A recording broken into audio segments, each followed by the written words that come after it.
என்ன மார்க்கெட்டுக்கு நைட்டு 1 மணிக்கு தான் மார்க்கெட்டா? யாருக்கிட்ட பேசுற கதை இருக்கும்? அங்க பாருங்க, எல்லாம் ரெக்கார்டை பார்த்தீங்கன்னா தெரியும் கூட்டாளி இருக்கிறாங்களா இல்லையா. ரெக்கார்டை பார்த்தா தெரியும்.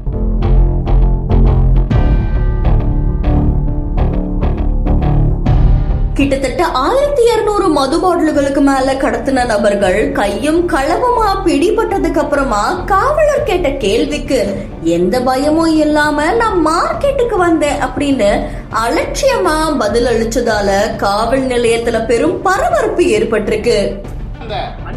ஏன் வந்தேன்னு கேட்டேன்.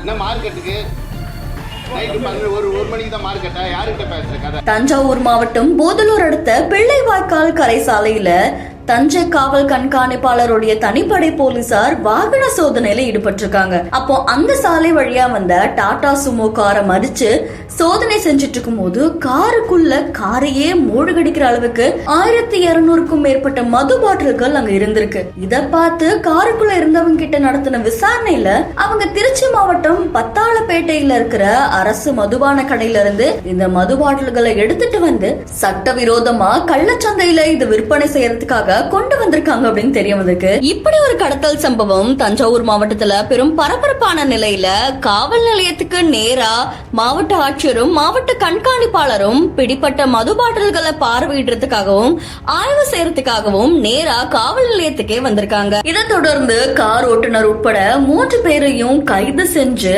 திருக்காட்டுப்பள்ளி காவல்துறையினர் அவங்க கிட்ட இருந்து கார், அதுக்கப்புறமா 1200க்கும் மேற்பட்ட மது பாட்டில்களை பறிமுதல் செஞ்சிருக்காங்க. இத பத்தின தகவலை உயர் அதிகாரிகளுக்கிட்டையும் தெரிவிச்சிருக்காங்க. அங்கிருந்த விசாரணை அப்போ அங்கிருந்த காவலர் ஒருவர் நிமிர்ந்து பாருங்க அப்படின்னு சொல்லிருக்காரு. எந்த பயமும் இல்லாம என்னையா பிடிச்சுங்க, நான் இங்க மார்க்கெட்டுக்கு வந்தேன் அப்படின்னு சொல்லி அலட்சியமா பதில் சொல்லிருக்காரு. இது பெரும் பரபரப்பை ஏற்படுத்தினதோட இதுக்கான அடுத்த கட்ட நடவடிக்கையும் எடுக்கப்படும் அப்படின்னு கூறப்படுது.